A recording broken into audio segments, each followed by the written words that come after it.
잠깐 기도하겠습니다. 살아계신 아버지 하나님, 이 시간에 하나님의 말씀을 듣습니다.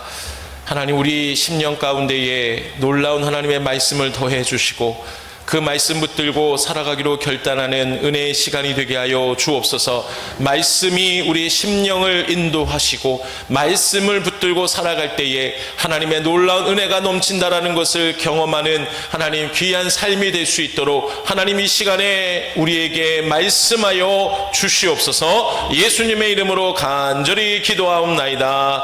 아멘. 영상 시청하도록 하겠습니다.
며칠 전 우리나라 광복 80주년이었습니다. 우리가 광복의 날을 잊지 않고 매년 기념하는 이유는 해방의 그날이 더 이상 억압이 없는 자유의 삶이 되었기에 절대로 잊지 못할 날이었기 때문일 것입니다. 그리고 이런 해방의 기쁨이 큰 이유는 그만큼 나라를 잃은 슬픔과 억압의 시대가 그 무엇과도 비교할 수 없이 힘들었음을 반증해 준다 말할 수도 있겠죠. 아무튼 해방된 바로 그날인 1945년 8월 15일이 너무나 가슴 벅찬 참된 자유를 얻은 날이었습니다. 이처럼 자유는 나를 억압하는 그 무엇으로부터 해방된 것을 의미합니다. 그러면 앞에서 본 영상과 같이 성경에서 말하는 자유란 무엇을 말하는 것이고 또 어떻게 우리가 그 자유의 삶을 누릴 수 있게 되는 것일까 생각해 볼 필요가 분명히 있습니다. 시편 120편에서 135편까지 15편은 소위 성전순례시라고 불립니다. 성전순례시란 문자 그대로 모든 지역에 흩어졌던 유대인들이 1년의 큰 절기 때마다 다양한 이유로 예루살렘 성전을 향하여 떠났던 순례길, 그 길에서 불려졌던 시들을 말하고 있습니다. 그래서 성전 순례시의 공통적인 표제가, 여러분 성경을 보면 그 위에 작은 글씨로 뭐라고 쓰여져 있죠? 시편 120편부터 135편까지 보면, 시편에 보면 그 시편에 작은 표제들이 나오는 것이 있어요. 뭐라고 쓰여져 있습니까? 성전에 올라가는 노래라고 기록하고 있죠. 성전으로 올라간다라는 것은 지리적으로 봤을 때에 예루살렘 성전이 있는 예루살렘이 해박 800m였기 때문에 많은 사람들이 성전을 하려면 항상 올라가야 했기에 올라가는 노래다라고 부르고 있습니다. 그리고 여기에 담긴 영적인 의미는, 성전은 하나님의 임재하심의 상징입니다. 그래서 하나님께 더 가까이 나아가는 신앙적인 여정의 의미를 담고 있습니다. 그러니 이들이 성전이 있는 예루살렘을 올라갈 때마다 하나님을 예배함에 얼마나 큰 기대감이 있었을까요? 하나님이 임재하시는 성전에 내가 가고 있다라는 그 마음에 이들에게는 얼마나 기쁨이 되었을까요? 그래서 이들이 성전으로 올라갈 때, 순례의 길을 걸어갈 때 믿음의 고백이 담긴 시로 여호와를 찬양했습니다. 그래서 성전 순례시의 주제를 몇 가지 보면, 하나님의 보호와 인도를 찬양하고, 또 예루살렘과 성전을 사랑하고, 하나님 백성의 공동체적인 기쁨을 나누고, 하나님 나라와의 통치와 축복이라는 주제로 바로 이렇게 하나님을 시로 찬양했던 것이죠. 성전 순례시의 주요 주제가 이런 것이었습니다. 우리가 잘 알고 있는 말씀이 있죠. 보라, 형제가 연합하여 동거함이 어찌 그리 사랑스럽고 아름다운지요. 이 말씀이 성전 순례시 중에 시편 133편에 기록되어 있는 것입니다. 그래서 이러한 배경과 주제를 통해서 성전 순례시에는 좀 간단하게 세 가지 특징이 있어요. 자막을 보시면 그 세 가지를 볼 수 있는데요. 가장 먼저는 무엇입니까? 네, 성전으로 가는 그 여정 동안에 불렀던 시예요. 그러니까 난해하고 길고 복잡한 시가 아니라 짧고 간결하게 되어 있어요. 그래서 시편 120편에서 135편을 잘 툭툭 보시면은 아주 은혜가 넘칩니다. 그 은혜가 왜 넘칩니까? 하루에 성경 3장씩 읽을 때 여기를 보면은 금방 3장을 읽을 수 있죠. 너무나 간결하기 때문에, 너무 짧기 때문에. 두 번째, 어떤 특징이 있습니까? 공동체적 색채가 강하다. 개인이 부르기보다는 함께 부르면서 순례길을 걸었습니다. 세 번째는 상승적인 구조를 가진다. 즉, 내용을 보시면은, 예를 들어서 시편 120편은 지금의 고통의 자리가 해서 122편으로 넘어가면 예루살렘에 도착했고, 그리고 마지막으로 성전에 갔더니 하나님을 만남으로 하나님 주신 기쁨과 또 하나님을 예배하는 그 은혜가 충만하게 된다라는 시편 134편, 이런 어떤 상승적인 구조로 성전 순례시가 되어 있습니다. 이것은 곧 뭐냐? 오늘날 우리의 신앙의 여정으로 비유할 수가 있겠죠. 이 땅의 고난 속에서 우리는 하나님만 바라보고 살아야 합니다. 또 예배를 사모하고, 또 공동체 안에서 하나님의 복을 경험하고, 결국 하나님 앞에서 영원한 찬양의 삶을 살아가는 그런 순례의 길이 바로 우리 신앙의 여정이다라고 비유할 수 있습니다. 이스라엘 사람들에게 있어서 성전 순례란 일상생활을 잠시 접어두는 거겠죠.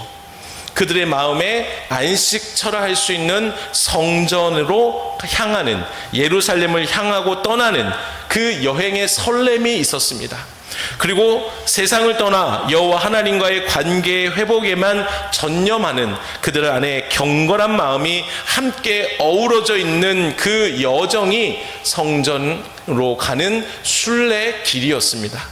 그러니 이들 안에는 어떤 마음이 있었을까요? 오늘 본문의 시편 122편은 길고 긴 여정을 끝내고 이제 순례자가 예루살렘 성전에 딱 도착을 했어요. 그래서 그 성전 안에서 성전을 바라볼 때에 그 감격이 너무나 커서 그 기쁨을 노래하고 있습니다. 또 그에 더해서 성전이 있는 이 예루살렘의 영광과 영원히 평강이 넘칠 것이다 라는, 넘치기를 원하는 이 기원의 마음 또한 담긴 시입니다. 다시 말해서 이 시는 성전에 오르기 위하여서 수많은 역경을 견디고 예루살렘 거기에 도착한 순례자들의 감격을 잘 묘사해 주는 시라고 할 수 있어요. 장차 이 세상의 순례길을 모두 마치고 우리도 이제 하나님의 영원한 도성, 어디죠? 새 예루살렘이죠. 새 하늘과 새 땅이라고 말하는 그곳으로 갈 때, 그곳에 도착했을 때 우리 성도에게는 얼마나 큰 감격이 있을까요? 그 은혜가 너무나 크지 않을까요? 그래서 오늘날 멀고 먼 신앙의 여정을 가고 있는 성도들이 힘을 내도록 격려하여 용기를 북돋아 주고 있는 시가 시편 120편, 122편이다 라고 또 이야기하고 있습니다. 자, 그런데요, 오늘 본문 시편 120편은 저자가 누구입니까? 저자가 누굴까요? 예, 다윗입니다. 다윗. 그래서 여러분, 저는 이 말씀을 준비하면서 다윗이 되어서 말씀을 계속 읽어보았어요. 묵상해 보았습니다. 근데 매우 흥미롭게 보게 된 구절이 방금 우리가 읽었던 본문 1절이에요. 다시 한번 읽어볼까요? 시작.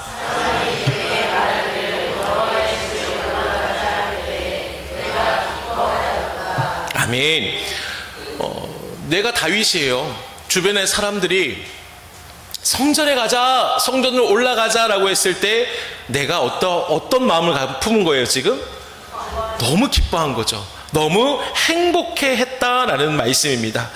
여기서 한 가지 또 질문이 생기는데, 성전에 올라가자고 하는 그 말을 들었을 때 다윗은 왜 기뻐했을까?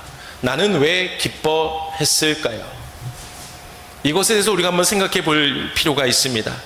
다윗은 이스라엘의 왕이 되었지만 언제나 그의 마음 가운데 한 가지 갈망이 있었어요. 그 갈망은 내가 원하는 것이 있었는데 그가 세상이 주는 물질도 아니었어요. 명예도 아니었어요. 명성도 아니었어요. 그는 오직 한 가지 평생의 갈망이 무엇이냐? 하나님의 임재를 사모하는 마음이었어요. 무엇이었다고요? 갈망이? 바라기는 이 마음이 우리의 마음이 되기를 소망합니다. 내 평생에 하나 갈망하는 것은 로또가 당첨되는 겁니다. 기가 막히죠. 19억 당첨돼서 하나님 당첨되기만 하면 걔가 3분의 2는 하나님의 영광 위에 쓰겠습니다. 막 부푼 기대감으로 나오고 있죠. 저도 그랬거든요. 물론 복권은 사지 않았어요. 복권은 당첨될 확률이 지나가다가 번개에 맞을 확률보다 더 어렵다라고 하죠. 그래서 저는 복권을 안 사요. 하나님이 하실 건데 제가 복권 살 필요가 있습니까? 근데 중요한 것은 예전에 어느 그 집회, 사랑의 교회에서 집회할 때 참석을 했어요. 내심 부푼 기대감이 있었습니다. 뭔지 아십니까? 경품을 보았을 때 요즘 가장 좋은 차 스타리아를 준다고 해요. 그래서 저 뽑히면 혼자 상상을 해봐요. 하나님, 저 뽑히기만 하면 우리 교회 차 어떻게 하고 어떻게 하고 교회 건물지대 하고 하나님 기가 막힙니다. 막 혼자 상상을 했어요. 됐습니까? 안 됐습니까? 네, 안 됐죠. 안 됐죠. 여러분, 중요한 것은 내 평생의 갈망은 로또 당첨이 아니라 하나님의 임재를 원하는 그 갈망이 되기를 소망한다라는 겁니다. 다윗은 왕위에 오르기도 전에 비록 들판에서 가장 당시에 하찮은 일 중인 목동, 양을 치는 일이 가장 그의 일이었어요. 그런데 그가 밤하늘에 별들을 보며 달을 보면서 수금을 연주하며 하나님을 예배하는 장면이 있는데, 그때 지은 시가 시편 8편이죠. 양을 치다 보면 가장 위험할 때가 언제입니까? 밤이에요. 아무것도 보이지 않는, 주변에 늑대들이 어느샌가 모여 있어요. 그런데 그 위험 가운데에 다윗은 밤하늘의 별을 보며 하나님을 찬양하고 있어요. 칠흑 같은 어둠으로 한순간이라도 긴장을 놓치지 말아야 할 그 들판이라는 자리가 다윗의 입장에서는 하나님의 임재의 자리가 된 것이기 때문에 하나님을 높여 찬양하고 있는 거죠. 기가 막히지 않습니까? 그의 평생의 소망이 바로 그거인 거예요. 내가 어디를 가든 하나님이 임재하시기를 원합니다. 그곳이 하나님이 임재하시기를 원합니다 라는 갈망이 그 안에 있었던 거죠. 뿐만 아니라 다윗이 사울을 피해서 도망자의 신세를 질 때 얼마나 힘들었습니까? 근데 그가 이런 고백을 하죠. 시편 63편 1절 읽어볼까요? 시작.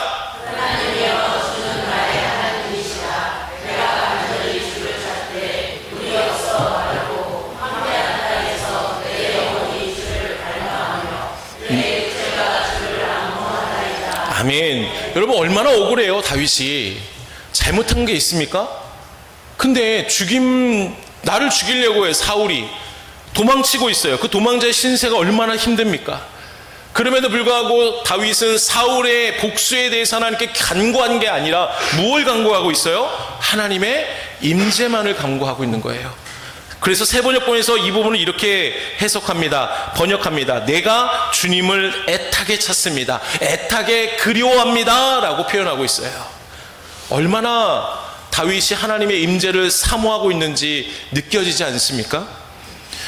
다윗의 평생의 신앙은 언제 어디서든 어떤 상황에서든 오직 하나님의 임재만을 사모하는 갈망하는 마음이었습니다. 그래서 다윗은 이러한 평생의 갈망인 하나님이 임재하시는 곳이 곧 성전이었기에 성전에 가는 것이 너무나 행복했던 것이죠.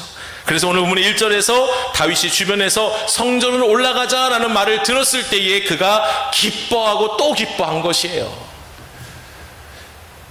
이러한 다윗의 기쁨이 어떤 기쁨이었는지 히브리어 원어로 좀 보면 아주 기가 막힙니다. 자막을 보시면 내가 기뻐하였도다라는 말을 히브리어 원어로 뭐라고 쓰고 있죠?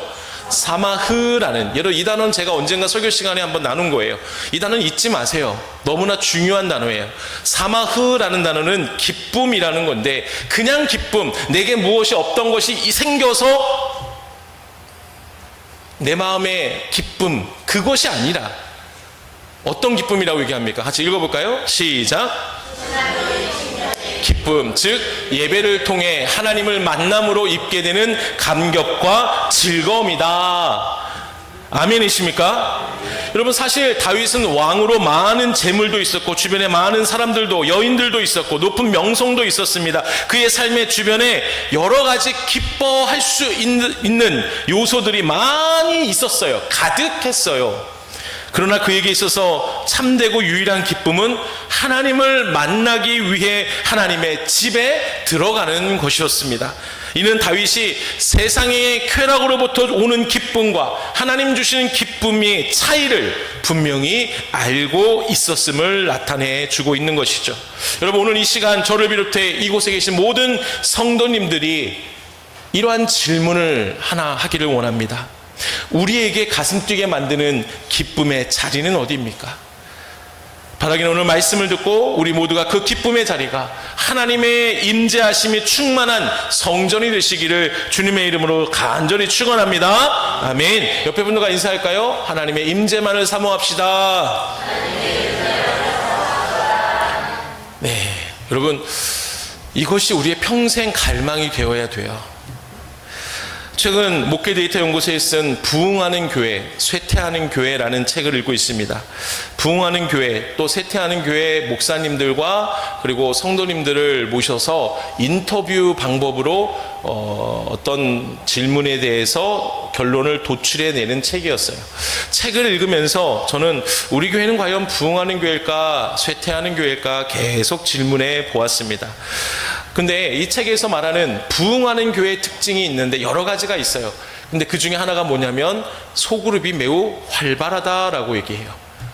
특징적으로 이것이 진짜 부흥할 수 있다라고 말하는 게 아니라 특징을 보았더니 공통적으로 다 소그룹이 활발하게 되었다. 성경 공부의 모임이든 아니면 좋아하는 취미 모임이든 활발히 움직이고 있다라는 공통점을 가지고 있습니다. 그리고 그 소그룹에 어느 특정인들만 모이는 것이 아니에요. 부흥하는 교회에서는 초신자에서부터 직분자들까지 다양한 사람들이 소그룹에 들어가 있었다라고 말을 합니다. 그래서 저는 이렇게 생각해 보았어요. 이런 활발한 소그룹이 부흥하는 교회의 특징인데 왜 이들은 이렇게 열심히 그 소그룹에 참여하는 것일까라는 생각을 해보았습니다. 그리고 이렇게 한 문장으로 정리할 수 있겠죠. 그 소그룹 모임이 그냥 좋아서 갔겠죠. 안 그렇습니까? 아무리 좋은 모임이라 해도 내가 마음에 좋지 않으면 안 가는 법이죠. 매번 모임에 가면 서로 비난하고 있어요. 싸우고 있어요.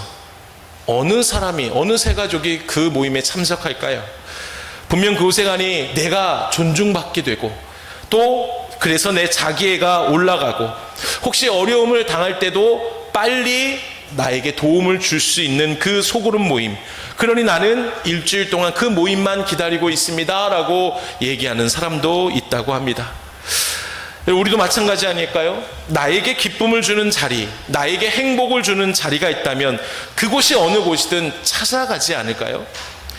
오늘 본문을 접하면서 우리가 이런 질문을 또 할 수 있어요. 다윗은 과연 성전에서 어떤 하나님을 만났기에 하나님 성전으로 올라가자 말을 했을 때 그렇게 기뻐할 수 있었을까라는 질문을 한번 또 할 수가 있습니다.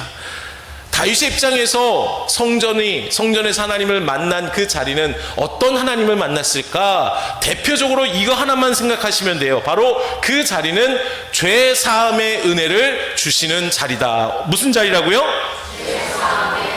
예, 다윗은 죄 사함의 은혜를 주시는 하나님을 성전에서 만났습니다. 그러니 그 성전은 너무나 자기가 원하고 갈망하는 곳이었어요. 기뻐하는 곳이었어요. 구약에서 성막, 즉 성전은 일반적으로 죄 사함의 은혜를 입게 되는 곳입니다. 맞습니까? 예, 성막 사진 한번 볼까요? 예, 성막의 모형도입니다. 입구에 들어가면은 번제단 물두멍이 있고요. 또 그 중간에 성소와 지성소가 있습니다. 자, 이 성소와 지성소를 옆에서 단면으로 잘라보면 이렇게 볼 수 있어요. 예, 여러분 보시는 맞으니까 왼쪽이죠. 예, 왼쪽으로 들어가면은 여러분 보실 때는 똑같죠, 저랑. 오른쪽에서 들어가요. 오른쪽으로 들어가면은 뭐가 있습니까? 떡상 등잔대 분향단이 있어요. 그곳이 성소예요. 성소. 그리고 중간에 휘막이 있죠. 휘장이라고 하는데 그 휘막을 지나면 그 안에 뭐가 있습니까? 언약궤가 있는 곳이 어디라고 해요? 지성소라고 불립니다. 지성소는 아무나 들어가지 못해요. 대제사장만 1년에 한 번 들어갈 수 있는 곳이에요. 자, 그래서 이 언약궤가 있는 곳으로 1년에 한 번 들어가서 대제사장이 뭐 할까요? 대속죄일에 제물의 피를 가져다가 뿌립니다. 다음 사진 보세요. 어디다 뿌리냐? 이게 언약궤예요. 언약궤 위에 보면 뭐가 있습니까? 예, 시은좌라는 곳, 언약궤를 덮는 덮개, 스랍, 날개, 천사의 날개가 딱 붙어 있는 그곳이 시은좌, 하나님의 은혜가 임한 곳, 죄 사함의 은혜가 임한 곳, 이곳이 시은좌라는 곳이에요. 그래서 인간의 모든 죄를 사해 주시는 대속죄일날 대제사장이 잡은 제물의 피를 가지고 저 시은자의 피를 뿌려요. 그리고 하나님께서 만약에 대제사장이 다시 지성소에서 성소에서 성막 밖으로 나올 때에 하나님이 내가 너의 모든 죄를 사해 주었노라 라고 입증해 주는 것이 대제사장이 살아서 나올 때예요. 만약에 대제사장이 죽는다면은 죄가 무언가 해결되지 않은 거예요. 아무튼 저 시은자는 어떤 곳이라고요? 하나님의 은혜가 임한 곳입니다. 그래서 많은 이스라엘 백성들이 저 시은자의 은혜로 말미암아 죄를 사함 받았어요. 이 죄를 사함 받는다라는 것은 구약의 어떤 그런 성막의 모형들을 봤을 때에 그 구약의 제사 제도를 조금 이해를 해야 됩니다. 율법의 가르침 중에 생명은 생명으로, 이는 이로, 눈은 눈으로 갚을지니라는 말씀이 있죠. 이것이 곧 그 죄 사함의 말씀에 들어가는 거예요. 예를 들어서 뭐냐면 사람의 죄를 해결받으려면 그에 합당한 무엇인가 있어야 돼요. 여러분, 내가 10,000원짜리 물건을 돈을 내고 사왔어요. 그죠? 그냥 가져오면 돼요, 안 돼요? 안 돼요. 그 물건에 합당한 값을 치러야 되는 것처럼 사람이 죄를 지으면은 죄에 대한 값이 있어요. 지난주 말씀이 뭐죠? 지난주 암송 말씀이 뭐였죠? 죄의 삭은 사망이요 하나님의 은사는 그리스도 예수 우리 주 안에 있는 영생이니라. 죄의 삭은 뭐라고 합니까? 반드시 죽는다고 말씀하셨어요. 사망일지도 몰라라고 말씀하신 게 아니라 반드시 죄는 죽음으로 이르게 한다라고 하나님 말씀하시는 거죠. 그래서 사람이 죄를 범하면 그 사람의 생명으로 갚아야 되는 거예요. 사망은 곧 누군가가 죽은 거 아닙니까? 대신 누군가가 죽어야 되는 거예요. 그래서 재물을 이용한 거예요. 근데 중요한 것은 사람이 죽었으면 또 다른 사람이 그 죄를 대신해야 되는 게 맞는 거 아닙니까? 여러분, 제가 딴 나라 말로 하고 있습니까?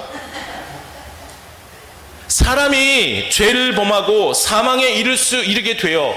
그러면 그 죄를 해결받기 위해서는 그 죄에 합당한 그 무엇인가가 죽어야 되는 거예요. 뭐예요 그게? 사람이 죽어야 되는 거죠. 생명은 생명으로 해야 되니까. 그런데 하나님은 짐승으로 대신하게 했어요. 흠이 없는 짐승을 가져와야 됐어요. 그래서 하나님은 왜 이 짐승으로 대신하게 하셨냐? 인간의 죄를 해결하기 위해서는 아무런 죄가 없는 인간이 대신 죽어야 돼야 되잖아요. 그죠? 어렵습니까? 아니죠. 맞죠? 야, 저는 지금 열불나서 막 얘기하는데 진리이기 때문에 제가 이렇게 말씀을 드리는 거예요. 이건 반드시 우리가 마음에 새기고 믿어야 되는 진리예요. 그 죄에 합당한 누군가가 나 대신 죽어야 돼요. 근데 사람이 죽어야 되는데 그 전전주에 우리가 암송 로마서 3장 23절 뭐라고 합니까? 모든 사람이 죄를 범하였음에 하나님의 영광에 이르지 못하더니, 모든 사람은 죄가 있기 때문에 그 사람 대신해서 죽을 수가 없어요. 죄값을 해결해 줄 수가 없어요. 그래서 하나님께서 구약에서는 흠이 없는 제물로 대신하게 했어요. 근데 이걸로도 완전하지 못하니까 흠이 없는 제물, 누가 오신 거예요? 예수님이 인간의 몸으로 오신 거예요. 그래서 누구를?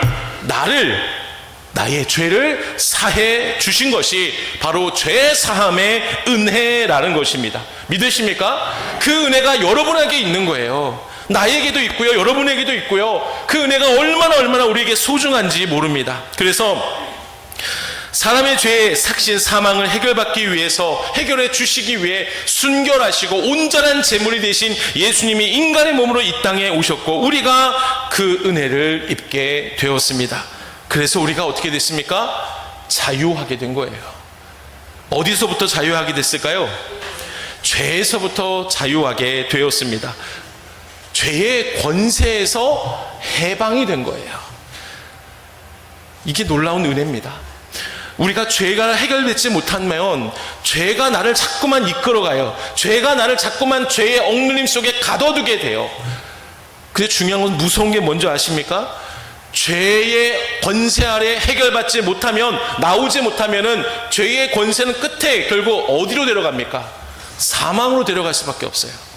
근데 그 죄가 나를 쇠사슬로 묶어 있는데 예수님의 보혈로 그 죄의 쇠사슬이 끊어지게 된 거예요. 그래서 우리가 어떻게 된 거예요? 해방된 것이죠. 이게 우리 예수 믿는 사람들이 얻은 자유의 은혜라는 겁니다. 이것이 곧 죄사함의 은혜로 이어진 거죠. 그래서 다윗이 왜 성전을 기뻐했느냐? 갔더니 내 죄를 해결해 주시는 하나님을 만났기 때문에, 그래서 그동안에 내가 죄로 인해 억눌려 있던 내 삶이 이제는 풀어졌기 때문에, 그런 하나님을 만났기 때문에 즐거워하고 기뻐했던 것이죠. 여러분, 우리가 이러한 자유의 은혜를 입었음을 믿으시기를 바랍니다. 이제 더 이상 예수 믿는 사람들에게는 정죄함이 없어요.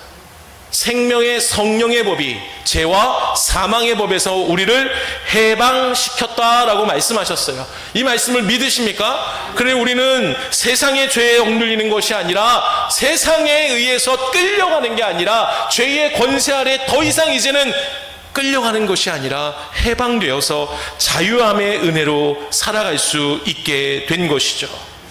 얼마나 이것이 우리에게 은혜인지 모릅니다. 그것이 누구 때문에? 십자가의 은혜 때문에 된 거예요. 예수님 때문에 된 거예요. 우리의 힘으로 구원받을 수 있는 게 아니에요. 예수님의 보혈로 우리가 자유를 얻게 되온 것입니다. 그래서 여러분, 우리가 불렀던 찬양을 한번 기억해 볼까요? 찬송가 268장, 죄에서 자유를 얻게 함은 보혈의 능력, 주의 보혈, 그래서 주의 보혈이 능력이 있습니다라고 선포하는 거예요. 298장, 내게 자유를 주시려고 주가 십자가의 고난을 당하셨다, 보혈을 흘리셨다 라고 고백하는 거 아닙니까? 말씀을 정리합니다. 죄사함의 은혜를 사모하는 성도는 오직 십자가의 보혈만이 나를 깨끗하게 해 주실 수 있다라는 확실하고 진실한 믿음을 가진 사람, 그래서 겸손한 사람이라 할 수 있습니다. 죄사함의 은혜는 결국 누가 받습니까? 믿음과 겸손한 사람이 입게 됩니다. 그리고 그 은혜는 다른 곳에서 일어나는 것이 아니라 오직 하나님이 임재하시는 곳 성전에서만 가능합니다. 여러분, 우리가 생각해 볼 것이 성전 곧 누구를 예표하고 있습니까? 구약의 성전은 다 뭐예요? 아까 보았던 우리가 성막을 봤을 때에 성막의 가장 중요한 역할은 뭐였어요? 죄 사함이라고 했죠. 그래서 성전은 누구를 미리 보여주는 것을 얘기합니까? 예수님을 보여주는 거예요. 그럼 우리가 성전에 나갈 때 죄사함의 은혜를 입은 것을 기억해 보면 우리가 날마다 어디로 나아가야 되는 거예요? 예수님께로 나아가야 되는 거예요. 예수님 앞에 나아가야 돼요. 그 예수님이 계신 곳이 내가 기뻐하는 자리예요. 은혜의 자리예요. 날마다 예수님께 나아가야 됩니다. 그래야 우리가 그 구원의 즐거움으로, 기쁨으로 살아갈 수 있게 되는 것이죠. 오늘 이 시간 우리가 결단하기를 원합니다. 주님의 그 죄사함의 은혜를 잊지 않고 살기를 원합니다. 하나님, 그 죄사함의 은혜로 입게 된 자유의 즐거움, 그 참된 자유의 은혜를 누리며 살게 하여 주옵소서. 이제 더 이상 나는 사망의 끝으로 가는 게 아니라, 영원한 형벌이 있는 그곳으로 가는 게 아니라 예수님의 보혈로 영원한 하나님 나라, 하나님의 삶, 또 하나님 좋아하시는, 즐거워하시는 기쁨의 삶을 살 수 있게 됩니다. 그 믿음으로 살기를 원하오니 주여 날마다 주님의 그 은혜의 자리로 나아가게 하여 주옵소서. 하나님의 임재만을 갈망하며 살게 해달라는 그런 믿음으로 우리가 살기를 원합니다. 여러분, 꼭 기억하십시오. 우리의 자유는 하나님의 은혜로 된 것입니다. 죄 사함의 은혜로 된 것임을, 그래서 날마다 성전으로 향하는, 날마다 예수님께로 나아가는 우리가 되기를 주님의 이름으로 축복합니다. 말씀을 기억하며 함께 찬양하기 원합니다. 주보혈로 우리는 참된 자유를 얻게 되었습니다. 이제는 그 자유함으로 하나님 나라를 위해 살기로 결단하기를 원합니다. 함께 찬양하겠습니다.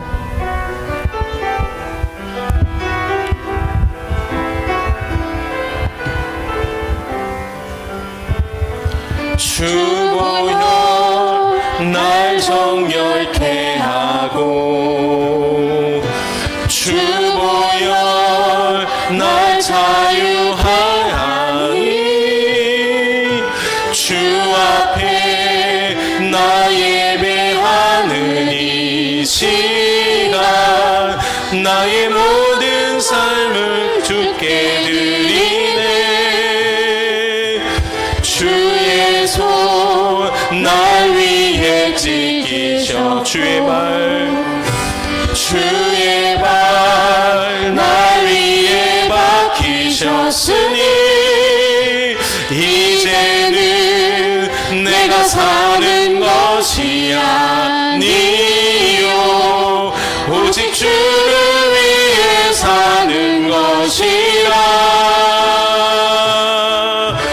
주의 손에 나의 손을 포개고, 또 주의 발에 나의 발을 포개요. 나 주와 함께 죽고 또 주와 함께 살리라. 영원토록 주 위에 살리라. 주의 손에 나의 손을 포개고, 또 주의 발에 나의 발을 포개요. 나 주와 함께 죽고 또 주와 함께 살리라. 영원토록 주 위에 살리라. 주 위에 살리라. 아멘. 이 시간 기도하길 원합니다. 하나님, 다윗이 성전으로 가는 것을 왜 기뻐한 것인지 오늘 말씀을 통해 알게 하심을 감사합니다. 하나님, 그 다윗의 기쁨이 우리의 기쁨이 되기를 원합니다. 다윗의 평생의 소망이 하나님 임재하심을 바랬던 것처럼 하나님, 우리가 우리 삶 속에 날마다 하나님의 임재만을 사모하며 살기를 원합니다. 그 임재하는 곳에는 죄 사함의 은혜가 있기 때문입니다. 죄 사함은 예수 그리스도의 보혈로 나를 참된 자유를 얻게 하시는 놀라운 은혜가 있음을 내가 날마다 경험하게 하여 주옵소서. 그래서 하나님, 성전으로 향하는 삶이 기뻐하는 삶이 되기를 원합니다. 예수님께 나아갈 때마다 기쁨이 넘치기를 간절히 원합니다. 하나님께 주신 그 참된 자유를 기억하며 그 자유를 하나님의 영광을 위해 살기로 선택하는, 사용하는 믿음의 삶이 되게 해달라고 이 시간 우리 주여 한번 외쳐 기도하겠습니다. 주여, 살아계신 아버지 하나님, 귀한 말씀 주심을 감사합니다.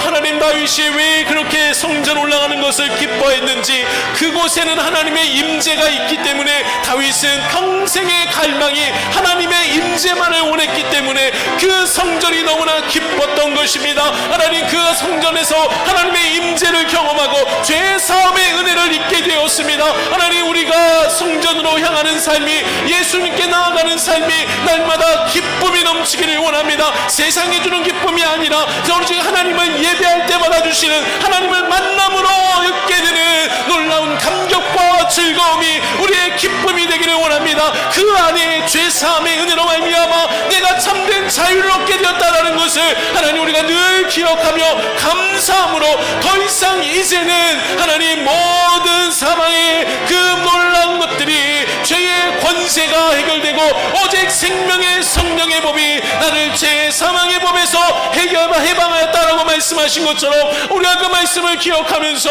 참된 자유의 삶을 누리며 살게 하여 주시옵소서. 하나님, 오랫동안 예수님을 믿었습니다. 하지만 내가 왜 성전에 나가야 되는지, 왜 예수님을 만나야 되는지, 왜 예수님께 나아가야 되는지 그 목적을 잃을 때가 너무나 많이 있었습니다. 하나님의 말씀을 기억하면서 다윗이 성전으로 올라가는 것이 너무나 기뻐했음을 봅니다. 그 성전에서 하나님의 임재를 경험했기 때문입니다. 죄 사함의 은혜를 주시는 하나님을 만났기 때문입니다. 하나님, 우리 또한 그 믿음으로 살게 하여 주옵소서. 내가 죄 사함의 은혜를 날마다 입게 되는 성전으로 날마다 향하게 하여 주옵소서. 예수님께 날마다 향하게 하여 주옵소서. 그래서 이제 더 이상 내게 정죄함이 있는 것이 아니라 나를 억누르는 죄의 권세로부터 해방됨으로 인하여서 하나님, 참된 자유의 복된 삶을 누리며 살게 하여 주옵소서. 우리의 삶의 끝은 죄의 권세, 의 끝은 사망이 아니라 영원한 생명임을 우리에게 허락해 주시니 하나님 감사합니다. 그 은혜 감사함으로 오늘도 내일도 매일 살아가는 그 신앙의 여정 가운데에 하나님 주시는 기쁨으로 살아갈 수 있는 자유의 삶을 살아갈 수 있는 우리가 되게 하여 주시옵소서. 지금은 예수 그리스도의 은혜와 하나님의 크신 사랑하심과 성령 하나님의 인도 교통하심이 오늘 말씀을 기억하며 마음에 새기고 결단하는 모든 성도들 머리 위에, 저들의 가정과 일터 위에 영원토록 함께 하실 것을 간절히 축원하옵나이다. 아멘. 아멘. 감사합니다. 하나님, 주옵소서.